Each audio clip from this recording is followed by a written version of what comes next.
Hello, Mr. Bemis. Oh, Stevie. Here we are at the very end of things. The end is nigh. The end is nigh. The end has passed us by. It is the end, and the end, and the end. Because there's like 3 endings to this episode. It's true. There were parts where I was like, is this the end? No. Yes. Is this the end? No. No. I didn't realize when I started watching it that it was going to be a full 30 minutes or 40 minutes longer than the episodes usually are. But that said, we got a lot of last looks at everything, so that was nice. And if you have just joined us and wondered what on earth we are talking about, Aki. Oh, what are we talking about? Star Trek. Hello. Should we play the credits? Let's. Yes, welcome back to Set Phasers, a highly illogical Star Trek podcast. Today's stardate is stardate 159609.1, and let me tell you, baby, it's a doozy. Indeed, if you're just joining us, that's weird. I guess you're listening to the most recent episode, but this is the end of a series that's had 5 seasons. This is the last episode, so spoiler alert, spoilers for everything. Yeah, this is Discovery Season 5, Episode 10, entitled Life Itself. And listen, I'll jump right into it if we want to just get into it. Let's just run it down. It's time to run it down. Can you run it down for me? Tell me what just happened. Can you run it down for me? Okay. I looked at these notes earlier and I'm realizing I might have to do some physical moves to get through these in good time. First of all, as you may recall, we're looking for the progenitor's tech, and we found it in a portal that's being held at the Lagrange point of its own between 2 supermassive black holes. Disco's there. Also, the Breen dreadnought that used to belong to Primarch Rune is there. Michael has gone inside, as has Moll, as have 2 Breen soldiers, and things are heating up, folks. Michael, who went inside at the end of the last episode, we have no idea what's going on inside there. She wakes up on a floor in a strange corridor full of windows and lights. And the windows are leading to maybe different worlds, different habitats of some sort. There's no sign of Moll or the other Breen. Her tricorder is picking up an energy signature, but otherwise is unable to sort of describe what is around her. She finds a little plant, rips off a leaf. She's like, okay, there's plants here. That's weird. And then sees a clear sort of watery barrier. And the leaf that she picked floats right through without being harmed. She has nowhere else she can go because there's like a drop off. So she decides to go through this clear barrier, and she is sucked in when she puts her hand through it, and she's dropped onto a sort of rocky hurricane. I'm going to say planet. I'm going to call these places planets. I don't know what they are. Rocky hurricane planet. She falls, hurts herself, gets up, spots a Breen soldier with their head caved in. She is attacked by a second that refuses to cooperate with her. She's like, no, we can help each other. They fight. They're holding onto a rock. The winds get much, much higher. Hurricane winds are. She manages to punch the Breen soldier so that they fly off into the distance. Seeing that happens, Michael looks up back at the progenitor tech platform that she got sucked off of, and she thinks, oh, I can use these rocks in the wind to get back. And so she has her tricorder tell her when the winds are going to be highest, and she uses that to matrix jump back up to the platform. There, she is attacked by yet another Breen soldier, and then saved by Moll, who kills that soldier. And then there's a standoff with Moll, but Moll is injured and has her femoral artery is bleeding out. So Micah throws her a dermal regenerator, and Moll says, you have the clue to how to do this. And Michael's like, maybe I do. And they're like, okay, we gotta work together to get out of this place. Meanwhile, on Disco's being absolutely jacked up because they did a whole thing where they drove into the shuttle bay of the Breen ship, and then they drove back out in order to get everything and to get Michael and the portal out into space. The Breen ship is disabled from that, but Rayner's in charge, and the Breen ship launches dozens of fighters to just come and harry Discovery while they get their ship back together. Meanwhile, at the same time at Federation headquarters, Vance is very skeptical of Saru's mission, which is to go confront Primarch Tahal, who is another Breen Primarch who has heard about the death of Primarch Rune and is going there to sort of assimilate his forces into hers so that she can win the sort of cold but sort of now hot battle for the Imperium.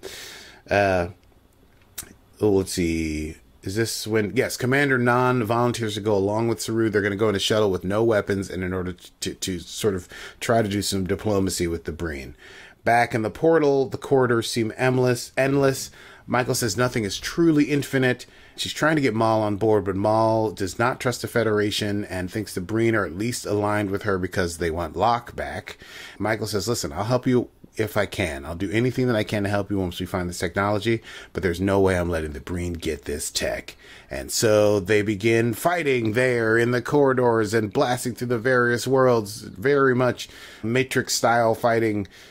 Punch, punch, punch, punch, punch, lights, punch, punch, punch through a window, purple planet with purple pink flowers, punch, punch, punch, punch, punch, kick, kick, kick, ow, ow, ow, blood, blood, blood, back onto the platform, punch, punch, punch, punch, punch, punch, punch, punch, back onto a volcanic planet, then back onto the platform. They're fighting like crazy.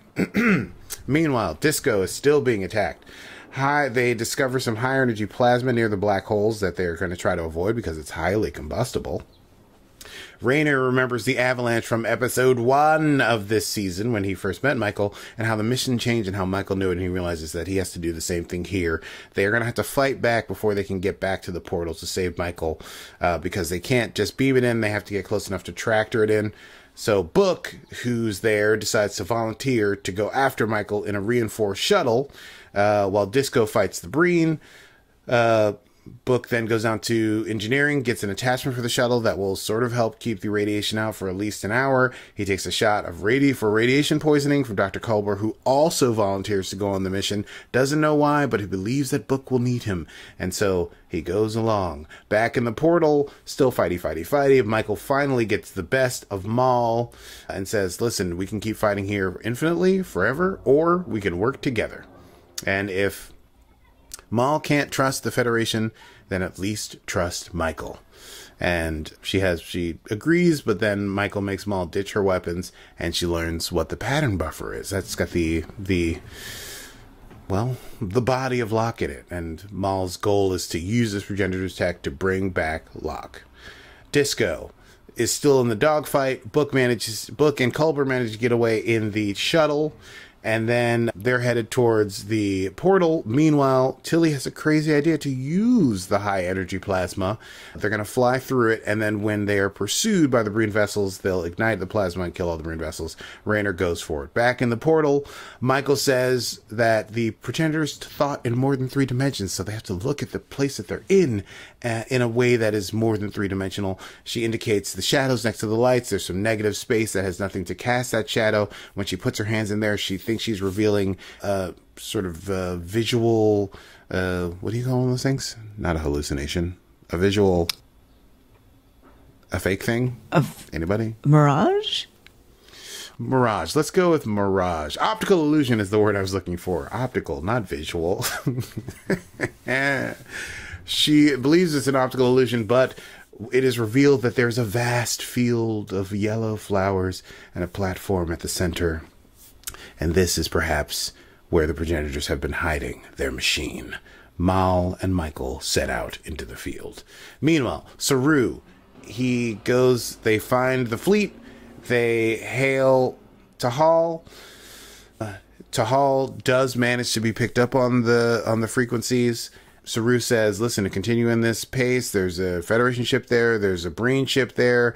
You could risk having an all-out war with the Federation. He offers a formal trade route to help bolster Tahal's claim to the Imperium's throne. Tahal rejects this out of hand, but Saru is not dissuaded. He tells, the name, I'm just so many names. He tells Nan that he's been given information and he just needs to figure out how to use that information. Meanwhile, in the portal, Michael and Moll find the center of this beautiful yellow garden, and an interface forms out of like glass, and it's got these glass like triangles on it, and Michael recalls what the last clue gave her, the hint: build the shape of the one between the many. And Moll suggests, well, you got these triangles here. You can build a triangle out of these triangles. And Michael's like, oh, I'm not so sure about that because it says between, not of. But then she gets a call from Book because Book has gotten close enough to be able to contact her through the portal. And as she's trying to figure out how to get the connection to Book to be stronger, Moll attacks her from behind, knocks her out, brings out Locke's body, and decides to go with her plan. She makes the triangle. The portal powers up. 3 columns of lights flash down on the field. And Moll is super happy, but then she realizes she's stuck to the portal and she's being overpowered and she starts screaming. And meanwhile, outside the portal is drawing power from the black holes and it's causing a serious sort of gravity shears in the area, making everyone's life more difficult. Back on Disco, Tilly's gambit pays off. They are managed to get rid of all the little shuttles that were fighting them, but once they are done celebrating that, they find out that the Dreadnought is up and running and headed to the portal and is going to get there before them, and their only option is to plot an intercept course. So Rayner plots an intercept course. Back on the shuttle, the one that Book is flying, there's a lot of shuttles. There's a tractor beam, won't lock on, and then Culber has some sort of revelation, and he goes, oh, you have to synchronize the portal's subspace frequency with our tractor beam. He mysteriously knows exactly what the frequency is. Book doesn't question it. It works. And then they're like, we could drag this out, but they actually don't have enough power. They only have enough power to hold on. So they're holding on to this portal as it's being whipped around this erratic double black hole system. And they're hoping that Michael can find a way out. Meanwhile, Saru is on the ship with Nan. He gets a 30-second warning from Tahal that they can leave or be destroyed. So Saru takes a more threatening, more belligerent tone, deducing that from the information where Tahal's base is and that he has a connection to several of those worlds and he has engaged those peoples to attack her. And while he may lose many, many people in those attacks, it would also leave her weakened so that she could be finished off by the other Primarchs. Tahal tries to call Saru's bluff. Action, Saru comes out and says, look deep into my eyes and see if I have any question at all about whether I would do this. He didn't speak like that. And Tahal's like, okay, you right. And she diverts her fleet. And then Saru and Nan drop out of warp and they cloak to monitor the situation because they don't trust Tahal altogether. And they also think Discovery might yet need them. Back in the portal, Michael is roused by Book's hails. She's able to see Moll's situation. She pulls Moll off of the portal, but Moll is now completely out of it. Michael calms and thinks as things are going to hell outside. She's got to create the shape of the one with between the many. She recalls the lights, the negative space. So instead of using the triangles to create a triangle, she uses the outlines of the triangles to create a large negative space triangle. This engages the progenitor's tech. Michael's hands are on the interface. And she winds up in the same place, but it's blue, and at nighttime, and it's gorgeous. And she meets a progenitor, whose name we don't get. I'm going to call them Progi. So Michael meets Progi. Progi's like, whoa, I've been waiting for you. You finally made it. Sweet. And Michael's like, oh, cool. What's the deal? And Progi's like, I'm here to teach you how to use this platform. And you're going to be in charge of it, baby. And Michael's like, can you use it to bring back life? And Progi's like, you can use it to like make a clone of a thing that died to bring something back to life, but it won't have its memories. It won't have its core essence. You can't bring back something that's dead. And so out the window goes Moll's whole plan. Meanwhile, Michael has trepidations about the tech because it does create life and it can be scaled for speed and for scale. It doesn't matter how it can be big and fast. You can make a lot of life super quick. And Michael's like, you can make an army out of that. And Progi says, hey, it's your choice, but you do with it what you're going to do with it. Meanwhile, in the shuttle, Book and Culber have their shields down to 5%. Book encourages the doctor to go because of his family. The doctor says he'll stay. He'll tough it out until he has to leave. Absolutely has to leave. Book asks how he knew about the tractor beam, and Culber says it's kind of a weird thing. He just had this memory from Janal. He wasn't supposed to have memories from Janal, but he had this one. And he doesn't, the whole search Culber this season has been like, what is the meaning of everything? But also, what is the meaning of the mystery of everything? And so at this moment, Culber is able to accept that some things happen that you can't explain, and maybe there's beauty in that. And he and Book share yet another beautiful moment in the shuttle where they do a fist bump. Back on Discovery, the Breen Dreadnought is closing in on the portal. Discovery is closing in on the Breen Dreadnought collision in 5 minutes. Rayner hears from Saru that Tahal has turned the crew around but left a scout. They need a new idea. Rayner has this new idea. He wants to enclose the Dreadnought and the scout in Disco's spore drive area and transport them away from the situation. Tilly says it can't work, but then says it can work. And then Stamets says it can't work, but then says, it could work. And then Stamets and Adira come up with a plan where if they were to separate the saucer section, which is just a fun thing that you don't get to see a lot, and envelop the Breen, they could engage the spore drive and send the Breen anywhere. So Saru's going to need to get the scout in the area, and they ask where to send, and Rayner says, let's send them to the galactic barrier. It'll take them a couple of decades to get back, but that's more than they gave his family on Kelleran. Saru and Nan decloak and open fire on the scout to draw it closer to Discovery. Meanwhile, in the portal, Michael is talking to Progi. Progi's like, you're the second one who made it. Dr. Derex, who made it the first time, but didn't think that the species of the galaxy were ready for this technology. So Progi asked Derex to make a path for someone to find their way there, who would become the next steward of this technology. That steward is Michael.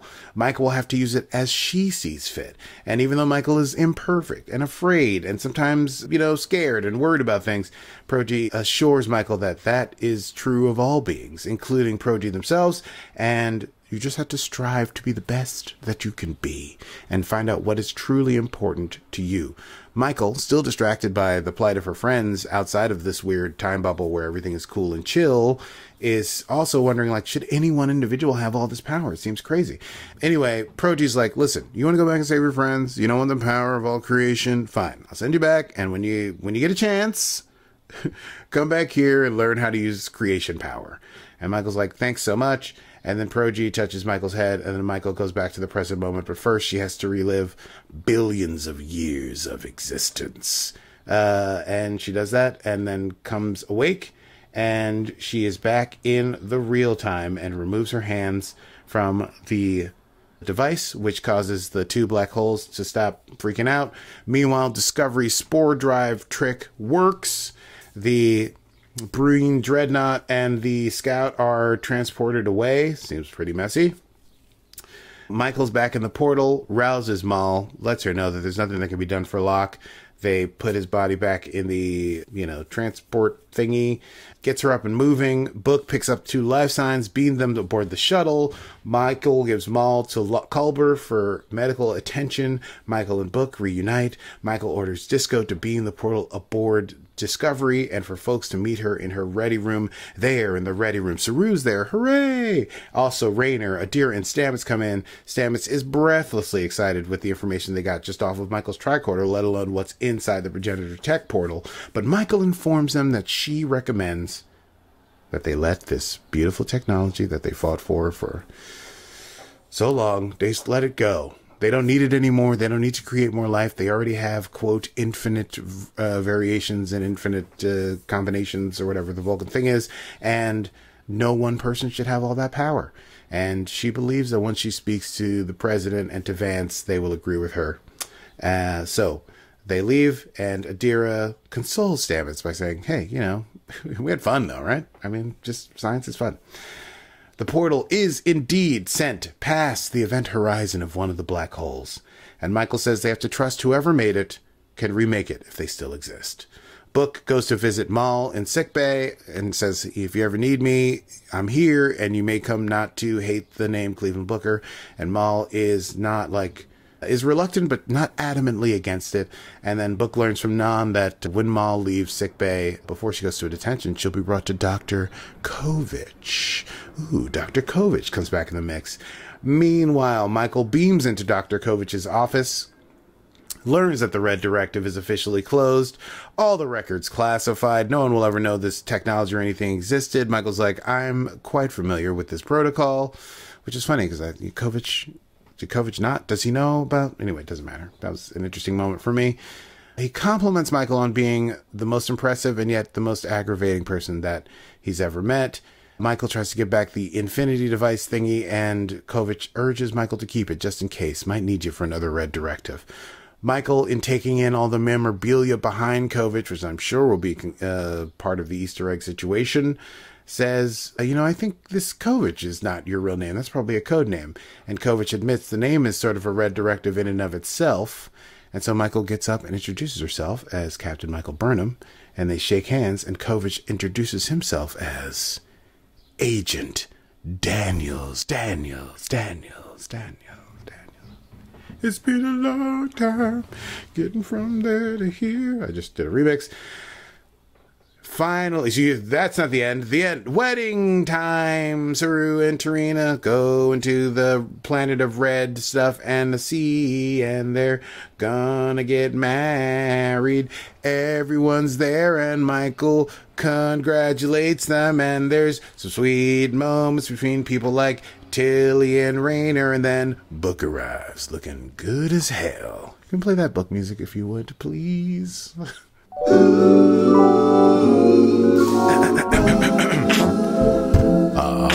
Yeah, that's right. I got my hair in braids. Why don't we go talk by the water, just you and me, Michael, where I can thank you, and then you can say, I never stopped, and I'll be like, what? And you'll be like, loving you. And you'll be like, you love me? And you'll be like, yeah. And I'll be like, I love you too. And then we'll say, we should do everything together in the future, including with our cat. And I'll say, yeah. So Michael and Book make up, they kiss by the waves, 'tis beautiful, oh my love, etc., etc. Just as they're about to go back to the party, the infinity devices, and so Kovich is calling them to the next thing, and they decide to go to it together. They walk along the sand, and then they beam out of there to do whatever it is they have to do. The end. Psych. Years later, in a classic rustic former captain getaway kind of deal that all the captains seem to want to. It's weird that captains always want to live on a ranch or something and put up fencing all day. But yes, we see Michael decades later, still has the infinity thingy. She and Book are living together. Book brings her some coffee. It's a big day, apparently. Something is happening. We'll find out about that later. There's a sweet moment where Book says that we finally got our first payload, our own Kisara honeybees made honey, but then falls into her coffee, and so there's wax and honey in the coffee, and the coffee's ruined. Michael goes out to repair a fence, because that's what she's an admiral. Burnham, we learn when her computer contacts her and says that her shuttle is arriving. She talks to an alien deer named Alice, who doesn't talk back. She's just Michael just talking to the deer and saying their fences are up for a reason. The shuttle hovers. A pilot, a uniformed captain, beams down. It is her son, Leto. And then they embrace Leto, Book, Burnham. And Leto's freshly promoted to captain, but he pushed off the start date of his first mission so that he could pick up his mother and take her to her final mission, perhaps. On the way to Starfleet headquarters, Michael and Leto talk, and Michael realizes that the most important thing is to be here and now with friends and family that you made along the way, and gives some wisdom to Leto about his first command.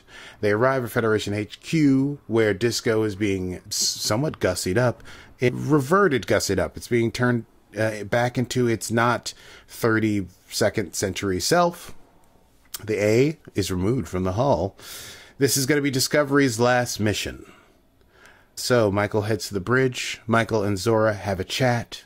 This is a red directive for Zora, they're going to go to a quiet part of space. The crew and Michael will leave, and Zora must wait there for a, quote, craft, which could be a person or a ship or anything, a device. They reminisce. Zora is sad that she will not see Michael again, but Michael says, you can see our descendants when you return. And Zora says she would like that, and then asks Michael if Michael would like to take a seat. And then there's a flashback of the crew on the deck of the bridge, post-progenitor, all just smiling and laughing and clapping and shaking hands. It's very the end of Lord of the Rings.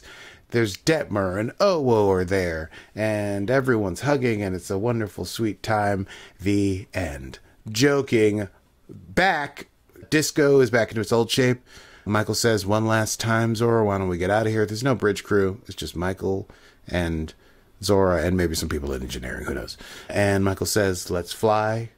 Disco, back in its old shape, leaves space dock, flies through what seems like the entire fleet of the Federation to the edge of HQ. Black alert, spore drive drops away. And here endeth Star Trek Discovery. Period. End of sentence. Let's chat about that. I say, darling, let's do a quick chat about that. Yes, let's do. That was everything. Do you mean it was everything, like the kids say? Like, that was everything? I didn't mean it like the kids say, but I guess I could say it. Well, it did have a lot of things that I wanted. I wanted more made of the wedding. But hey, at an hour and 20 minutes or something like that, they packed a lot in. I kind of felt it could have ended after the wedding. But 100%. I understand why it didn't. Yeah. Well, is this some kind of hint or something? Sort of. Okay. Well, yes, I think Book and Michael could have gone back into the wedding. We could have had the reminiscing thing, the soft focus hugging of everybody there. But I did like the flash forward to see that they've had a happy life together. Yes. And they still joke, and they have a child, and that child's in Starfleet and has become a captain. That was kind of sweet. It could have ended there. Yes. For me. I would have been like, cool. I don't think I needed that. Really? Yeah. I thought... It was nice. It was nice. Yeah. But I don't think I needed it. Because I kind of knew that was what was going to happen for Michael and Book. I think that's true. Yeah. I guess you wonder, like, did you ever go back to the 23rd century? Did you ever, any other things could have happened in the future? Maybe. Don't think I needed it. I knew that something nice was going to happen for Michael. It just felt like 10 minutes of, what's the word, when you're, just doing it for yourself. I can think of several words. That's overindulgent. Overindulgence. Okay. Great. I'll go with overindulgence. It felt like 5 or 10 minutes of overindulgence. I think they needed to shut the book on Michael and Book. But no, I agree. I think that was a little extra. I think you could have stopped the thing. There's like nothing truly critical to what's happened in the last 5 seasons happens there. It's just that you get to see Michael happy and old. And old person makeup. Absolutely. And then I could see why they took it to Michael doing this final mission. Right. Then it seemed like, okay, it was indulgent, but now there's also this other thing, this dangling something or other, with Discovery being sent to a quiet, remote part of space and waiting for a craft. What the hell? Well, do you want... I mean, we can go into it in Easter eggs, but... You told me to watch the after show. I didn't have time, so I will. Okay. But wait. Is part of the chat the thing you wanted to mention last time, or is that news? Yes. So I think Michelle Paradise revealed that this ending was supposed to be a season 6 ending. So basically, season 6 was to set up Discovery ending up ready for Calypso, essentially, tying up that thread, if you will.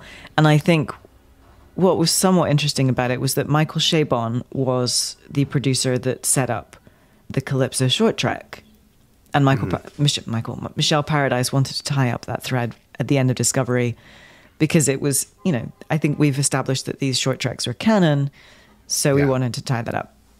But she said that the Discovery production team had 8 weeks from when Paramount signed off the epilogue to when they had to shoot it. Yeah, so I think they cancelled Discovery in early 2023, so they had this very, very short window to conclude season 5. And Paradise talks about, this rush, not only the rush to find Discovery's ending, but how she was going to tie Calypso in with that ending, which, they were going to do with another season. Of course. So, and she said that once having season 6 was no longer an option, she knew that resolving Calypso was non-negotiable. So she was like, okay, well, we're not going to have a season to do that. So how do we elegantly tie it in this very, very short period of time? And that the story, nascent as it was eventually going to tie up that thread and connect Discovery back to Calypso. And she didn't want it to be, they never wanted Calypso to be the dangling Chad. Dangling Chad is what I was looking for. Yes. So And the budget only Well- allowed for 3 days of production. So that was what they Jesus did. Christ. Well, that's why they were like, all right, you put some honey in her coffee, and then we'll shoot a conversation on a ship with your son, and then just you alone on the deck. Yeah. I think You know? it was elegantly done for the limits that they had. But I just feel, part of me just feels like the production team, Michelle Paradise, and frankly, the fans got shortchanged. Of course. We got shortchanged by Paramount Plus. Screwing the pooch. Doing too much too fast. But hey, don't tell. I mean, listen. This is the house that Star Trek Discovery built. But they want to put their money in freaking Halo or whatever, all these crazy other episodes, and expand, and, you know, it could have been great, is all I'm saying. But they decided to do more than they needed. And now we don't know what will become of Paramount Plus, do we? Steve and I have been sending messages back and forth about the scuttlebutt about where Paramount Plus is going to go and who's in charge of what. That said, quick wrap up of the Moll story. I thought that was sweet. Moll and Book having their conversation. Moll becoming an agent for Kovich makes absolute sense. And Tilly, we get a little mention of Tilly being the longest serving academy instructor as Tilly creates the mentor program and basically stays at the academy for decades. We don't really get what I did miss was like, I would have loved to learn more about Saru and Tarina. I would have loved to learn more about Stamets, Culber, Adira. Obviously, Reno's probably mixing drinks somewhere. But like, what is people up to? But hey, that's what happens when you have but a season to complete a 2-season story. So, in the end, I think I always feel like with finales, if they're not 2-parters, then you're always going to be a little bit underwhelmed. You're always going to be a little bit like, what about so-and-so? What about, these storylines? And then B, when you come back to them years later, you're like, that's a fine ending for a story, whatever, I feel that way about almost every Trek franchise. I'm like, the end, apart from TNG, which really nailed it with all good things, which is, they had the poker and they had 7 seasons and it was a 2-parter. I come back to them and I go, this is a pretty good ending. The ending was pretty good. And it's really about the story. It's not about the ending. So, I'm sorry to say goodbye to Discovery and the crew. But here we are. Easter eggs. Yeah, I'm just trying to work up from that depressed state to Easter eggs.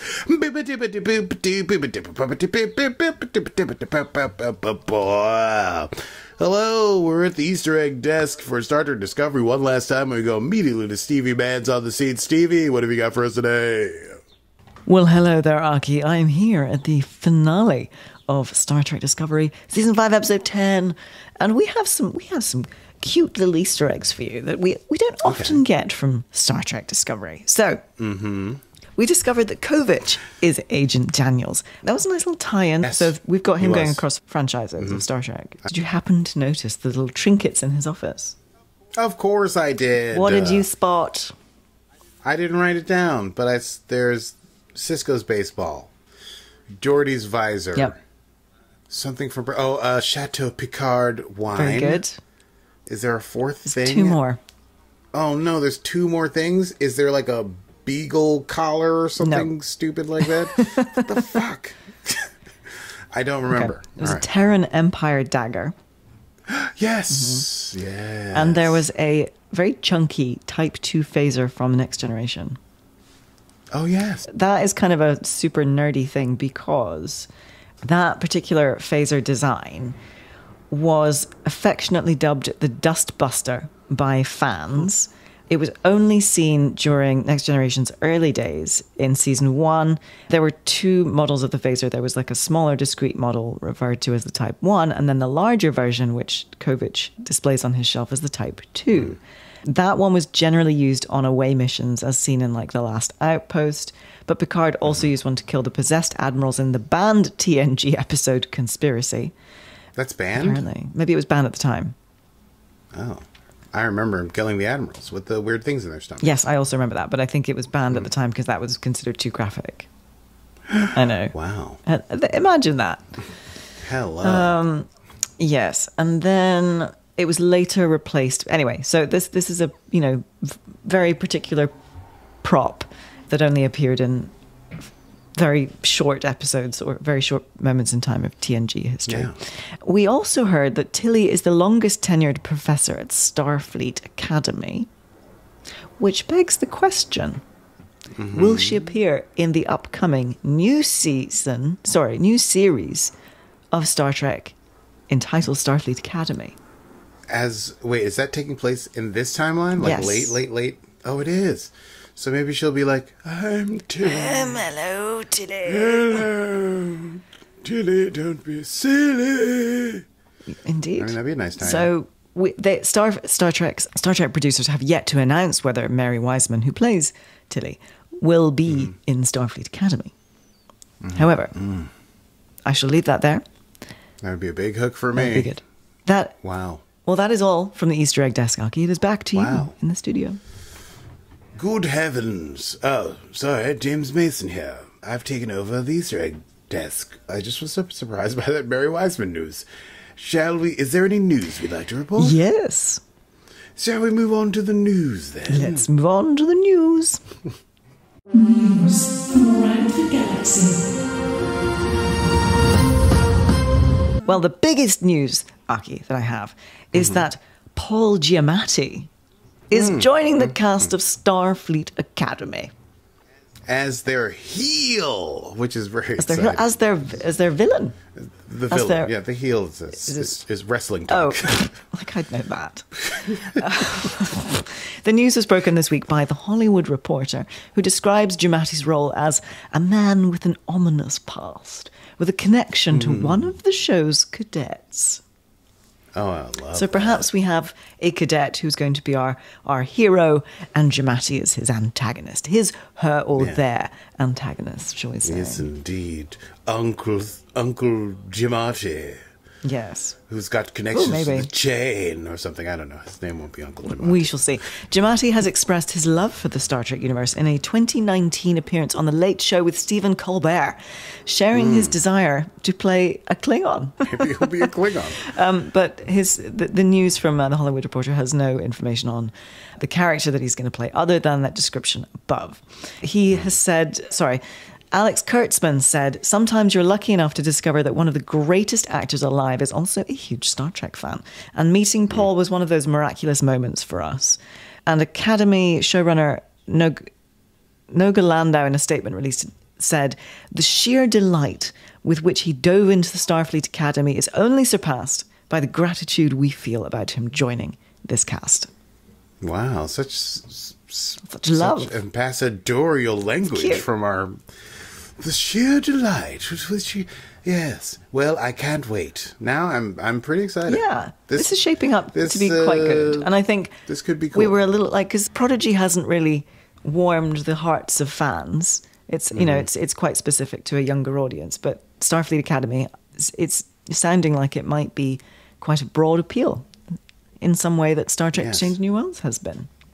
Indeed. So- I'm sure it'll be adventure of the week kind of deal, but also with Giamatti. Does sound like Moriarty. Moriarty. I think that's what I was going for in trying to speak.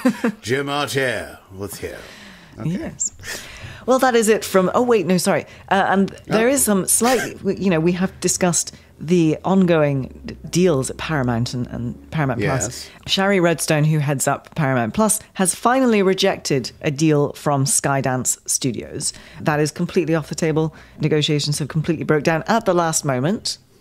So it's back on. It's anyone's guess. There is an eye. The deal is being eyed by Edgar Bronfman, who did head up Warner Studios, and I think by his company Bain Capital, which is a private equity firm.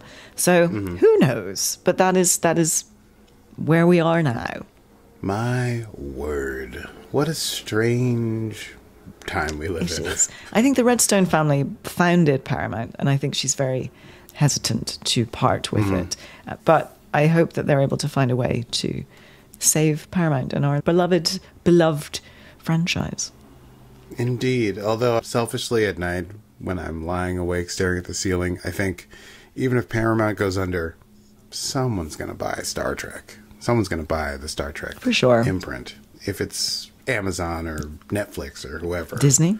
Well, Disney. Yeah, Disney will get in there, you know? That would be sensible. But Disney already has Star Wars. Can they have both? Who knows? They have Marvel and Star. They don't give a shit. They'll take any IP they can take, they'll take. Yeah. That's fair. Yeah. Okay. Well, Aki, that is all from the news.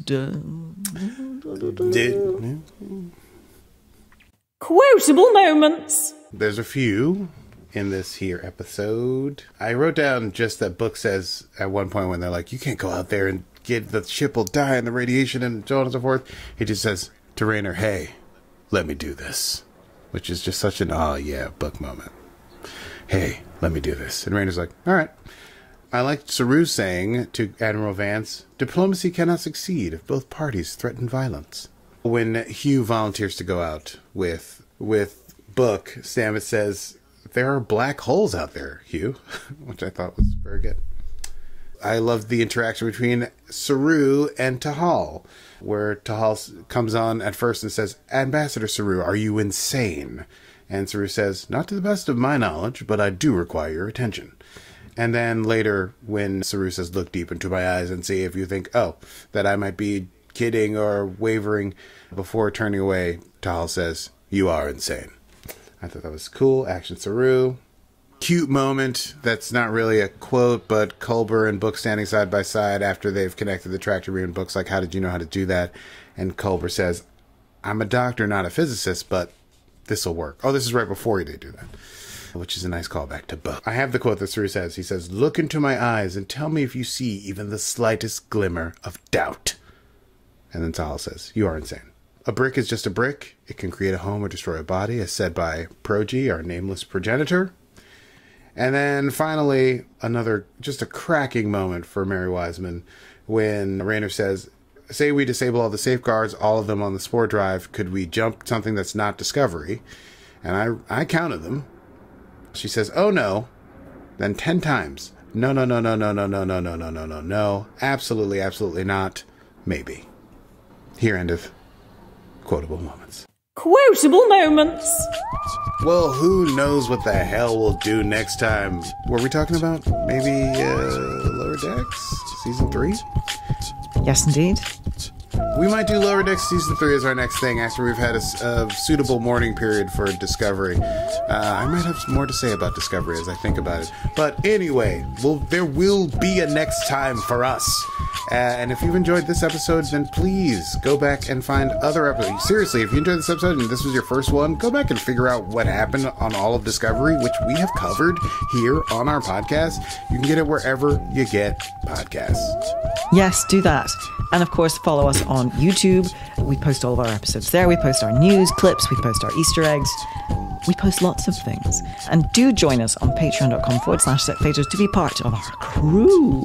Yes, we have a Patreon. Hey, go to the Patreon. Give us some support. We have some things going on. Patreon.com/setphasers to join us in all things Trek. Well, that is it from me. I am Stevie Mans. And I am Aki Vermees. I'm torn about the whole thing being over.